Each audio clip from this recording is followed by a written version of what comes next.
تو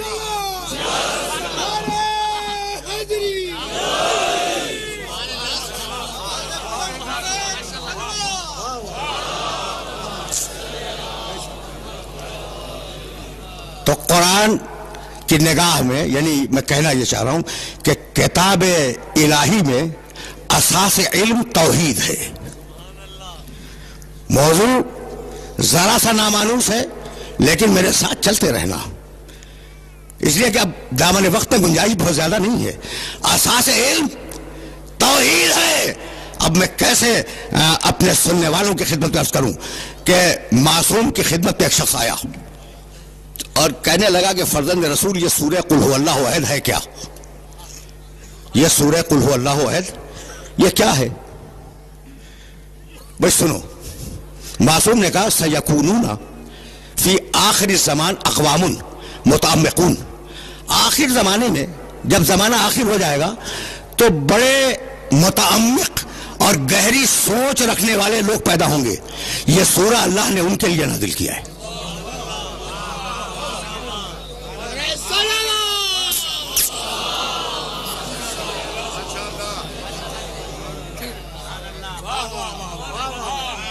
سیکونون فی آخر الزمان اقوام متعمقون، عمق میں جانے والے، گہرائی میں جانے والے جو لوگ ہوں گے آخر زمانے میں، اللہ نے یہ سورہ ان کے لیے نازل کیا. بھائی بہت توجہ رہے. جانتے ہو کہ اس سورہ کا شان نزول کیا ہے؟ یہودی آئے اور یہودیوں نے آنے کے بعد رسول اللہ سے کہا کہ یا رسول اللہ آپ ذرا اپنے اللہ کا شجرہ نسب بیان کریں. سنو اور جملوں کو یاد رکھنا، اس لیے کہ یہ جملے کام آئیں گے. مقام توحید پر روک کر کچھ تمہیں ہدیہ کرنا چاہ رہا ہوں میں. یا رسول اللہ آپ اپنے اللہ کا شجرہ نسب بیان کریں. شجرہ نسب جانتے ہو نا؟ فلاں فلاں کا بیٹا ہے، اس کا باپ تھا، اس کا دادا تھا، اس کا پردادا تھا، اس کو کہتے ہیں شجرہ نسب. تو آپ اپنے اللہ کا شجرہ نسب بیان کریں. یہ یہودیوں کے ذہن میں اللہ کے شجرہ نسب کا تصور کہاں سے آیا؟ اس لیے کہ یہودی تو خود خدا پرست تھے. بہت تیزی سے گزر رہا ہوں اس لیے کہ وقت بہت زیادہ نہیں ہے. یہودی تو خود توحید پرست تھے. یہ ان کے ذہن میں شجرہ نسب کہاں سے آ گیا اللہ کا؟ تو اگر قدیم صنمیات کی کتابیں دیکھو، یہ صنمیات کا لفظ جو ہے نا، اس کا انگریزی ترجمہ ہے مائتھولوجی، یعنی کس قوم میں کون سے بت تھے، ان بتوں کا شجرہ کیا تھا، وہ کس دیوی کے پیٹ سے پیدا ہوئے، وہ کس دیوتا کے صلب سے نکلے. یعنی صنمیات ہندوستان کے ہوں یا صنمیات یونان کے، اس پر مستقل کتابیں پائی جاتی ہیں. ٹھیک ہے نا؟ تو مشرکین کے پاس دیوتاؤں کے شجرے تھے. سمجھ رہے ہو بات کو؟ بہت پڑھے لکھے لوگ میرے مخاطب ہیں. مشرکین کے پاس دیوی، یعنی تمہیں ملے گا کہ فلاں دیوتا فلاں دیوی کے پیٹ سے پیدا ہوا تھا، تو شجرے تو تھے نا. تو اب وہ جو پوچھنے آئے کہ آپ کے خدا کا شجرہ نسب کیا ہے، تو وہ اس سوال کرنے نہیں آئے تھے، نبض دیکھنے آئے تھے کہ یہ دین اسلام مشرکوں سے آیا ہے یا اللہ سے.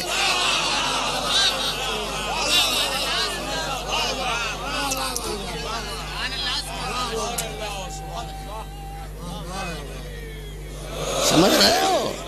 وہ نبض ٹٹولنے آئے تھے کہ پوچھو یا رسول اللہ آپ کے اللہ کا شجرہ نسب کیا ہے. تو اگر انہوں نے شجرہ نسب بتا دیا تو یہ مشرکوں کی ایک نئی شکل ہوگی، اسلام شرک کی ایک نئی شکل ہوگی. اور اگر کچھ اور بتا دیا تو پھر ہم غور کریں گے. تو آپ کے، بھائی توجہ رہے، آپ کے خدا کا شجرہ نسب کیا ہے؟ اب جواب آیا، بسم اللہ الرحمن الرحیم، قل هو اللہ احد. کہہ دو کہ وہ اللہ، وہ کون جس کے متعلق سوال کر رہے ہو؟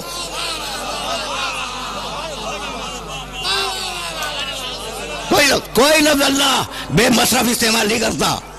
کہہ دو کہ وہ اللہ ایک ہے. یہ وہ کون جس کے متعلق سوال کر رہے ہو وہ کیا ہے؟ قل هو اللہ احد، وہ احد ہے. اللہ الصمد، وہ صمد ہے. لم یلد، کسی کو اس نے پیدا نہیں کیا. لم یولد، کسی سے پیدا نہیں ہوا. لم یکن لہ کفوا احد، اس کا کوئی ہمسر، اس کی کوئی بیوی، اس کا کوئی شریک نہیں ہے. احد ہے، صمد ہے، لم یلد ہے، لم یولد ہے، لم یکن لہ کفوا احد ہے۔ سورہ توحید نے بتلا دیا کہ 2 کا اقرار کرنا ہے، 3 کا انکار کرنا ہے۔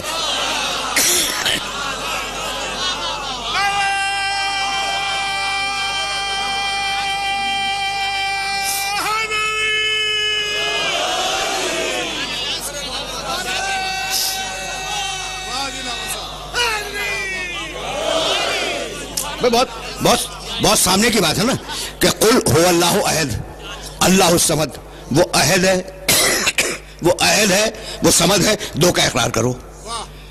لم یلد انکار کرو، لم یولد انکار کرو، لم یکن لہ کفوا احد انکار کرو۔ تو 2 کا اقرار کرو اور 3 صفتوں کا جو اس میں نہیں ہے ان کا انکار کر دو کہ یہ صفتیں اس میں نہیں پائی جاتی۔ لم یکن لہ کفوا احد، اس کا کوئی کفو نہیں ہے۔ کفو کے معنی کم از کم یہاں پر ہمسر کے ہیں، بیوی، کوئی بیوی نہیں ہے۔ جب بیوی نہیں ہے تو پھر اولاد بھی نہیں ہے۔ بھائی تصور خاندان کا پہلا تو یہیں سے پیدا ہوتا ہے کہ ایک باپ ہو، ایک بیٹا ہو، ایک اس کی ماں ہو۔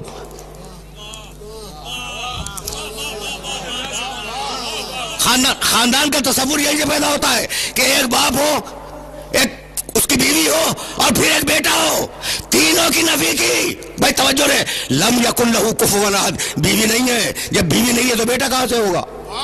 بھائی بہت توجہ رہے، لم یکن لہ کفوا احد، کوئی کفو نہیں ہے۔ کفو کے معنی ہمسر، کفو کے معنی برابر، کفو کے معنی زوجہ۔ اگر یہ لفظ ذہن میں آ گیا تو اب مجھے اجازت دو کہ میں اپنے پیغمبر کی ایک روایت سنا کے آگے بڑھ جاؤں۔ کفوون کے سلسلے میں کفو ہمسر، کفو شریک زندگی، کفو زوجہ، کفو شوہر، دونوں کے لیے کفو کا لفظ ہے۔ کہنے لگے میرے نبی کہ لولا علی لما فاطمہ کفون، اگر علی نہ ہوتا تو فاطمہ کو کوئی کفو نہ ملتا۔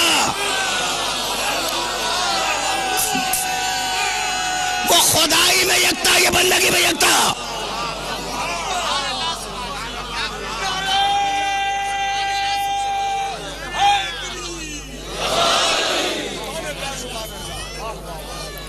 وہ خدائی میں یکتا ہے، یہ بندگی میں یکتا ہو جاتی اگر اسے کفو نہ ملتا۔ بھائی عجیب و غریب مرحلہ فکر ہے، اور اس مرحلہ فکر پر تمہیں روکوں گا نہیں۔ تو اب یہودیوں کو جواب مل گیا کہ اس خدا کا کوئی خاندان نہیں ہے، اس خدا کا کوئی رشتہ دار دنیا میں پایا نہیں جاتا، یہ خدا کسی کا بیٹا نہیں ہے، یہ خدا کسی کا باپ نہیں ہے، خدا ہے مجرد۔ تو اب کیسے پتا چلے کہ یہ خدا ہے کون؟ کہا کہ اب ہم اپنی نشانیاں دکھلائیں گے۔ دیکھو سلسلہ فکر مسلسل ہے، ہم اپنی نشانیاں دکھلائیں گے۔ اور اب قرآن مجید نے بار بار نشانیوں کا سلسلہ بیان کیا، مسلسل نشانیاں بتائیں۔ ہر سورے میں جو سورہ تیوان ہیں، جو لمبے لمبے سورے ہیں نا، اس میں مسلسل اپنی نشانیاں بتاتا چلا۔ کہنے لگا خلق الانعام لکم فیہا دفء ومنافع ومنہا تاکلون ولکم فیہا جمال حین تریحون وحین تسرحون وتحمل اثقالکم الی بلد لم تکونوا بالغیہ الا بشق الانفس ان ربکم لرؤوف رحیم والخیل والبغال والحمیر لترکبوها وزینۃ ویخلق ما لا تعلمون۔ تم ہماری نشانی ہو، سنتے جاؤ، اب میرے پاس وقت نہیں ہے کہ میں پوری تفصیل سے ترجمہ کروں۔ تم ہماری نشانی ہو، جن سواریوں پہ چلتے ہو وہ ہماری نشانیاں ہیں۔ ہم نے تمہیں اونٹ دیا، نشانی ہے، گھوڑا دیا، نشانی ہے، خچر دیے، نشانی ہے، ہم نے سواری کے لیے گدھے دیے، یہ نشانی ہے۔ بھائی کہاں تک تمہیں نشانیاں گنواؤں؟ ينبت لكم به الزرع والزيتون والنخيل والعناب ومن كل الثمرات ان في ذلك لآية لقوم يذكرون۔ بھائی عجیب بات ہے، ہم نے تمہیں کھیتیاں دی، ہم نے تمہیں پھل دیے، ہم نے تمہیں پھول دیے۔ یہ نشانیاں ہیں ان لوگوں کے لیے جو ذکر سے کام لیتے ہیں، جو فکر سے کام لیتے ہیں۔ الذی سخر لکم اللیل والنہار والشمس والقمر والنجوم مسخرات بامرہ ان فی ذلک لآیات لقوم یعقلون۔ ہم نے سورج کو تمہارے لیے مسخر کیا، چاند کو تمہارے لیے مسخر کیا، زمین کو تمہارے لیے مسخر کیا، آسمان کو تمہارے لیے مسخر کیا، ستارے اپنے کنٹرول میں رکھے۔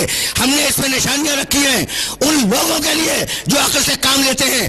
علم ترو ان اللہ، بھائی اگر ان آیات کو ذہن میں محفوظ رکھ سکو تو محفوظ رکھتے چلے جاؤ۔ اس سے پہلے کی ایک آیت پڑھ دوں، وَأَوْحَىٰ رَبُّكَ إِلَى النَّحْلِ أَنِ اتَّخِذِي مِنَ الْجِبَالِ بُيُوتًا وَمِنَ الشَّجَرِ وَمِمَّا يَعْرِشُونَ ثُمَّ كُلِي مِنْ كُلِّ الثَّمَرَاتِ فَاسْلُكِي سُبُلَ رَبِّكِ ذُلُلًا يَخْرُجُ مِنْ بُطُونِهَا شَرَابٌ مُخْتَلِفٌ أَلْوَانُهُ فِيهِ شِفَاءٌ لِلنَّاسِ إِنَّ فِي ذَلِكَ لَآيَةً لِقَوْمٍ يَتَفَكَّرُونَ۔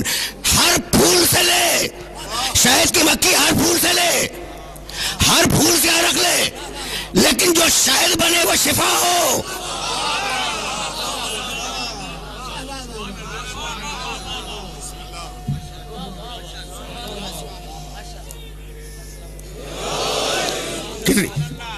کتنی آیتیں بتلاؤں جہاں اللہ اپنے نشانیوں کی طرف انسانیت کو متوجہ کرتا ہے۔ ان فی ذالک لآیۃ لقوم یتفکرون۔